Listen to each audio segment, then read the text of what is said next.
எரேமியா அதிகாரம் 20.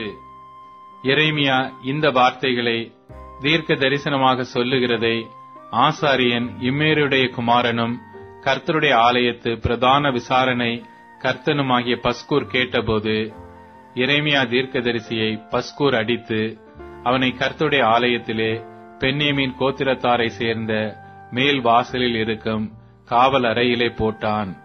மறுநாளிலே பஸ்கூர் எரேமியாவை காவல் அறையிலிருந்து வெளியே போக விட்டான்.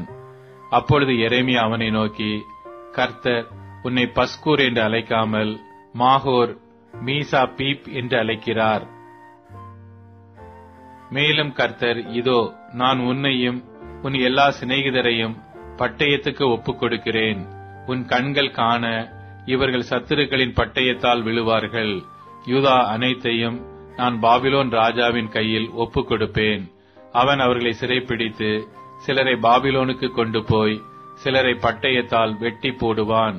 இந்த நகரத்தின் எல்லா பலத்தையும் அதன் எல்லா சம்பத்தையும் அதன் அருமையான எல்லா பொருட்களையும் யூதா ராஜாக்களின் எல்லா பொக்கிஷங்களையும் நான் அவர்கள் சத்துருக்கள் கையில் ஒப்புக் கொடுப்பேன்.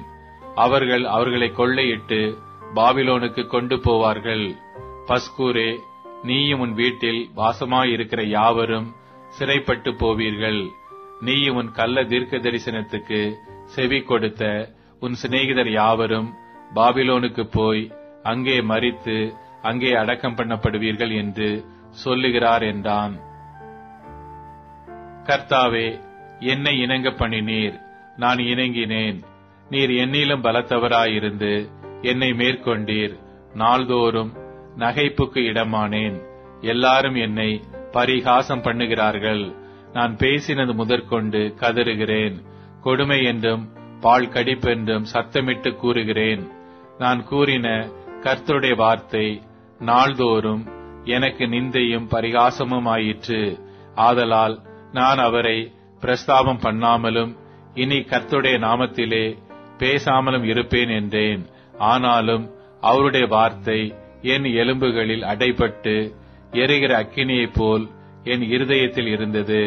அதை சகித்து இளைத்து போனேன். எனக்கு பொறுக்க கூடாமற் போயிற்று. அநேகர் சொல்லும் அவதூறை கேட்டேன். பயம் சூழ்ந்திருந்தது. அறிவியுங்கள், அப்பொழுது நாங்கள் அதை அறிவிப்போம் என்கிறார்கள். என்னோடே சமாதானமாயிருந்த அனைவரும் நான் தவறி விழும்படி காத்திருந்து ஒருவேளை இணங்குவான். அப்பொழுது அவனை மேற்கொண்டு அவனில் குரோதம் தீர்த்துக் கொள்வோம் என்கிறார்கள். கர்த்தரோ பயங்கரமான பராக்கிரமசாலியாய் என்னோடு இருக்கிறார். ஆகையால் என்னை துன்பப்படுத்துகிறவர்கள் மேற்கொள்ளாமல் இடறுவார்கள். தங்கள் காரியம் வாய்க்காதபடியால் மிகவும் வெட்கப்படுவார்கள். மறக்கப்படாத நித்திய இலைச்சை அவர்களுக்கு உண்டாகும். ஆனாலும் நீதிமானை சோதித்தறிந்து உள்ளீந்திரியங்களையும் இருதயத்தையும் பார்க்கிற சேனைகளின் கர்த்தாவே, நீர் அவர்களுக்கு நீதியை சரி கட்டுகிறதை காண்பேனாக. என் காரியத்தை உம்மிடத்தில் சாட்டிவிட்டேன்.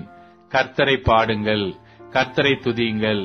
அவர் எளியவனுடைய ஆத்துமாவை பொல்லாதவர்களின் கைக்கு தப்புவிக்கிறார். நான் பிறந்த நாள் சபிக்கப்படுவதாக. என் தாயார் என்னை பெற்ற நாள் ஆசீர்வதிக்கப்படாதிருப்பதாக. உமக்கு ஒரு ஆண் பிள்ளை பிறந்ததென்று என் தகப்பனுக்கு நற்செய்தியாக அறிவித்து அவனை மிகவும் சந்தோஷப்படுத்தின மனுஷன் சபிக்கப்பட கடவன். அந்த மனுஷன் கர்த்தர் மனம் மாறாமல் கவிழ்த்து போட்ட பட்டணங்களைப் போல இருந்து காலமே அலறுதலையும் மத்தியான வேளையிலே கூக்குரலையும் கேட்க கடவன்.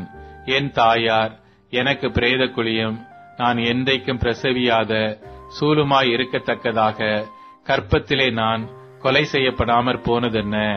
நான் வருத்தத்தையும் சஞ்சலத்தையும் கண்டு என் நாட்கள் வெட்கமாய் கழியும்படிக்கு நான் கற்பத்திலிருந்து வெளிப்பட்டதென்ன?